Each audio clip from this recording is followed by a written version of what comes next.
যারা জেল হাজতে বন্দী আছে তাদের মুক্ত করো। 20, 30, 40 বছর থেকে দিনাজপুর জেলে লোকটা আছে, ও নিজেই জানে না আমি কেন জেলে। জজ জানে না ঘটনা কি, উকিল জানে না ঘটনা কি, যে মাত্র মামলা সাজিয়েছে শুধু সেই জানে,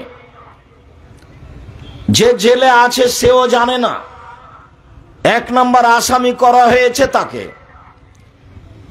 সাক্ষীকে টাকা দিয়ে মিথ্যা সাক্ষী দিতে বাধ্য করা হয়েছে।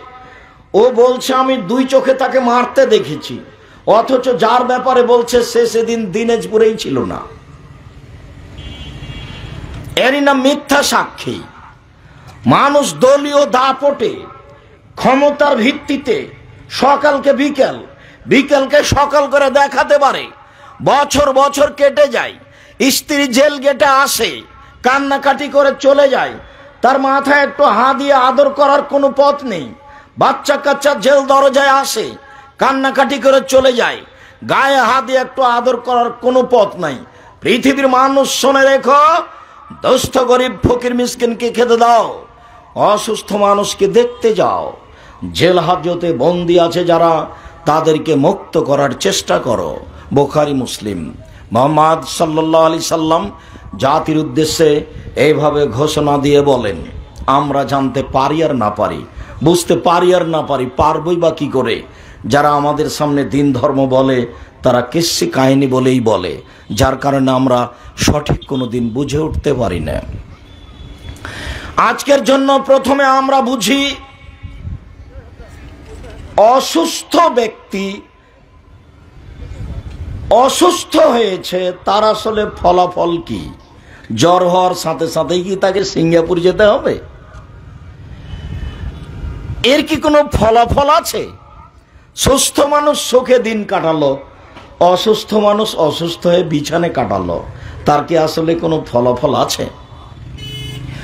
আবু হুরায়রা রাদিয়াল্লাহু তাআলা আনহু বলেন, রাসূল সাল্লাল্লাহু আলাইহি ওয়াসাল্লাম বলেছেন, মাইরিদুল্লাহু বিহি খায়রান ইসুব মিনহু, যার ব্যাপারে আল্লাহ কল্যাণের ইচ্ছা করেন, তার অর্থ সম্পদে ছেলে মেয়ে তাকে বিপদ আপদে ফেলে, রোগ ব্যাধিতে ফেলে পরীক্ষা করেন।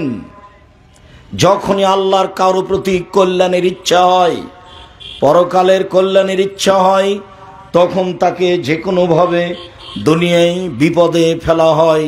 একথা মুহাম্মদ সাল্লাল্লাহু আলাইহি সাল্লাম বলেন। হাদিস বুখারী মুসলিম।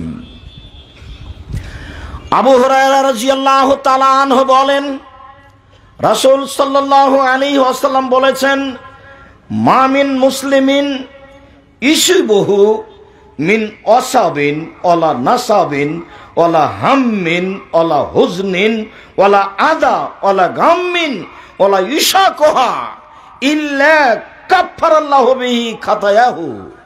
যে কোনো মুসলিম পুরুষ নারীর যখন কোনো কষ্ট হয়, কোনো ঝামেলা হয়, কোনো সমস্যা নেমে আসে, কোনো ব্যথা বেদনা হয়, দুশ্চিন্তা হয়, দুর্ঘটনা ঘটে, রোগ ব্যাধি হয়, এমনকি পায়ে কাঁটা লেগে যায়, যার কারণে সে কষ্ট পায়, ইল্লা কাফফারাল্লাহু বিহি খাতায়াহু, এ দিয়ে আল্লাহ তার পাপকে মুছে দেন। হাদিস বুখারী মুসলিম। এভাবেই মুহাম্মদ সাল্লাল্লাহু আলাইহি সাল্লাম বলেন, যেভাবে আমরা এখন অবগত হলাম। আব্দুল্লাহ ইবনে মাসউদ রাদিয়াল্লাহু তাআলা আনহু বলেন, দাখালতু আলান নবী সাল্লাল্লাহু আলাইহি সাল্লাম ইউয়াক, একদা আল্লাহর নবী অসুস্থ, তখন আমি তার নিকটে গেলাম। আল্লাহর নবী নিজে অসুস্থ, আমি তার নিকটে গেলাম।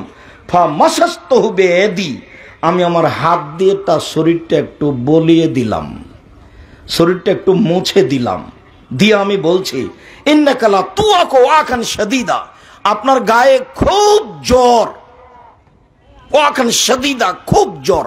তখন আল্লাহ রাসূল বলছেন, আজাল, হ্যাঁ, ইন্নী উআকু কামা ইয়াকু রাজুলান মিনকুম, তোমাদের 2 জনের গায়ে যত জ্বর হয় আমার একার তত জ্বর। এই হাদিসের মধ্যে আর একটা কথা ঢোকাই, তাহলে কথাটা স্পষ্ট হবে। এই হাদিস এখনো শেষ হয়নি। আবু হুরায়রা রাদিয়াল্লাহু তাআলা আনহু বলেন, আয়েশা রাদিয়াল্লাহু তাআলা আনহা বলেন, মা রাআইতু আশাদ্দু ওয়াজআন আহাদান মিন নবী সাল্লাল্লাহু আলাইহি সাল্লাম, আমি আয়েশা আল্লাহর রাসূলের গায়ে যত জ্বর দেখেছি তাতে পৃথিবীর আর কাউকে এত জ্বর হতে পারে এটা আমার বিবেচনায় আসে না। মনে হচ্ছে যেন আমার উরু রান জ্বরের তাপে ফেটে যাবে।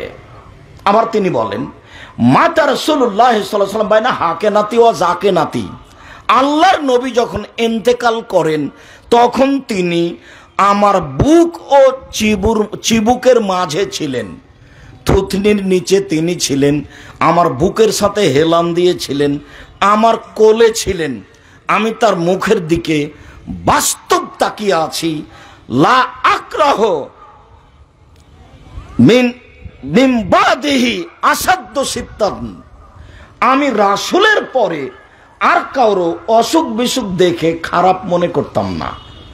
খুব অসুখ হলে আমি মনে করতাম মনে হয় লোকটা খারাপ, যা আমরা মনে করি। তো আমিও সেটা মনে করতাম। আল্লাহর নবীর গায়ে এই জ্বর দেখে আমি পরবর্তীতে আর এমনটা কোনোদিন মনে করিনি। মনে হচ্ছে যেন আমার উরু রান ফেটে যাবে তার গায়ের জ্বরের তাপে। তিনি একথাও বলছেন যে পাশে একটা বাটি ছিল, বাটিতে পানি ছিল, তিনি বারবার পানিতে হাত ডুবিয়ে হাতটা তার নিজের গায়ে মুছে দিচ্ছিলেন। এইভাবে দৃশ্য ঘটছিল। ঘটতে ঘটতে শেষ মুহূর্ত তিনি হাতটা বাটির মধ্যে দিলেন, ভিজা হাত উঠাতে গেলেন, হাতটা থরথর করে একটু কাঁপছে, হাতে শক্তি নেই এরকম মনে হলো। মুখ পর্যন্ত হাতটা আসলো না, আবার হাতটা নিচে পড়ে গেল। তখন তিনি বললেন, আল্লাহুম্মা গফিরলি ওয়ারহামনি ওয়ালহিকনি বিল রাফিকিল আলা, আল্লাহ তুমি আমাকে ক্ষমা করো, আমার প্রতি দয়া করো, উচ্চ সম্মানী মানুষ যারা তাদের সাথে আমাকে মিলিয়ে দাও। এই কথা মুহাম্মদ সাল্লাল্লাহু আলাইহি সাল্লাম বললেন। আয়েশা রাদিয়াল্লাহু তাআলা আনহা বলেন, তিনি তার গায়ের জ্বরের কথা বলছিলেন। হাদিসের মধ্যে ঢুকেছিলাম, আবার আসি। হ্যাঁ, আমার গায়ে জ্বর হয় তোমাদের দুইজনের সমান। তখন আমি বললাম, বলে আন্নালাকা আজরাইনে, তাহলে তো আপনার ডবল নেকি হয়। তারা আজাল, তিনি বললেন হ্যাঁ। এই কথা বলার পরে তিনি বলছেন, মনে রেখো, মা মিন রাজুলিন মা মিন মুসলিমিন ইশবহু আদা মিন মারাদিন ফিমা সেওয়াহু, যে কোনো মুসলিম পুরুষ নারী যে কোনো অসুখ বিসুখ, যে কোনো সমস্যা, যে কোনো বালা মুসিবত যখন তার হয়, গায়ে জ্বর হয়, ইল্লা কাফফারাল্লাহু বিহি খাতায়াহু, এ দিয়ে আল্লাহ তার পাপকে মিটিয়ে দেন। এই কথা বলার পরে আবার বলছেন, কামা তাউত্তু শাজারাত ওরাকাহা, গাছ যেমন বয়স শেষ হয়ে গেলে, সময় শেষ হয়ে গেলে তার গাছের পাতাকে টপ টপ টপ টপ করে ঝরাতে থাকে, জ্বর মানুষের গায়ের মানুষের পাপকে এইভাবে ঝরাতে থাকে। মানুষের অসুখ, জ্বর ব্যাধি, বালা মুসিবত এইভাবে তার পাপকে ঝরাতে থাকে। গাছ যেমন তার পাতাকে শেষ বয়সে টপ টপ করে ঝরাতে থাকে। হাদিস বুখারী মুসলিম। এ কথা মুহাম্মদ সাল্লাল্লাহু আলাইহি সাল্লাম বলেন। আবু হুরায়রা রাদিয়াল্লাহু তাআলা আনহু বলেন, দাখালা রাসূলুল্লাহ সাল্লাল্লাহু আলাইহি সাল্লাম ওয়ালা উম্মি সাইব, আল্লাহর নবী একজন মহিলা মানুষকে দেখতে গেলেন। আল্লাহর নবী মহিলা মানুষের খবর নিতে যেতেন। হাদিস বুখারী মুসলিম। আল্লাহর নবী একদিন এক মহিলা মানুষকে দেখতে গেলেন, দেখতে গিয়ে বলছেন, মালাকে তুচাব যে ফিনা, আরে তোমার কি হয়েছে, তুমি থর করে কাঁপছো কেন এত? তখন মহিলা বলছে, হাম্মা আলাইলা বারাকাল্লাহু ফিহি, আল্লাহ রাসূল আমার গায়ে খুব জ্বর, এতে যেন আল্লাহ বরকত না দেয়। আমার গায়ে খুব জ্বর, এই জ্বরে যেন আল্লাহ বরকত না দেয়। তখন আল্লাহ রাসূল বলছেন, লা তাসবিল হুম্মা, এই জ্বরকে গালি দিও না, ছি ছি ছি ছি ছি, জ্বরকে গালি দিও না, শোনো, জ্বরকে গালি দিও না। ফাইন্নাহা তুযহিবু খাতায় বানি আদম কামা ইযহিবু কিরো খাবাসাল হাদিদে। কামারের ভাটি, কর্মকারের হাপড়, লোহা স্বর্ণ চাঁদির ময়লাকে যেভাবে দূর করে দেয়, মানুষের জ্বর তার পাপকে সেভাবে দূর করে দেয়। হাদিস বুখারী মুসলিম। কি বিবেচনা আছে আমাদের কাছে! এইভাবে আল্লাহ রাসূল বলেছেন, এইভাবে হাদিসগুলি 1450 বছর থেকে হাদিস গ্রন্থে পড়ে আছে। গালি দিও না। আদম সন্তানের জ্বর তার পাপকে ওইভাবে ঝরিয়ে দেয়, কামারের ভাটিতে আগুনে লোহা দিলে, চাঁদি দিলে, স্বর্ণ দিলে ওর গায়ে যে ময়লা আছে সেইটা যেভাবে ঝরে যায়, জ্বর হলে মানুষের পাপ সেইভাবে ঝরে যায়। এ কথা মুহাম্মদ সাল্লাল্লাহু আলাইহি সাল্লাম বলেন। হাদিস বুখারী মুসলিম। আবু সাঈদ খুদরি রাদিয়াল্লাহু তাআলা আনহু বলেন, রাসূল সাল্লাল্লাহু আলাইহি সাল্লামকে জিজ্ঞাসা করা হলো, আয়ুন নাসা সাদ্দ বালান, আল্লাহর নবী একটু বলেন তো, সবচেয়ে রোগ ব্যাধি, অসুখ বিসুখ, বালা মুসিবত, সমস্যা কার উপরে নেমে আসে? সে কে যার উপরে সবচেয়ে বেশি আসে? তখন আল্লাহ রাসূল বললেন, আল আম্বিয়া, নবীগণের উপর। এটা হলো প্রথম উত্তর, নবীগণের উপর। ইব্রাহিম আলাইহিস সালামের মতো একটা মানুষকে আগুনে ফেলতে হবে?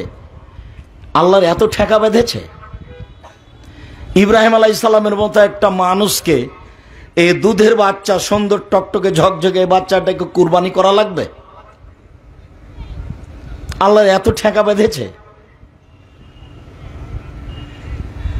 ইব্রাহিম আলাইহিস সালামের মতো একটা এত বড় মানুষ, পৃথিবীর দ্বিতীয় মহামানব, যার ব্যাপারে রাসূল সাল্লাল্লাহু আলাইহি সাল্লাম নিজেই অনেকখানি পিছনে, যদিও বিচারের মাঠে তিনি সব সময় বড়।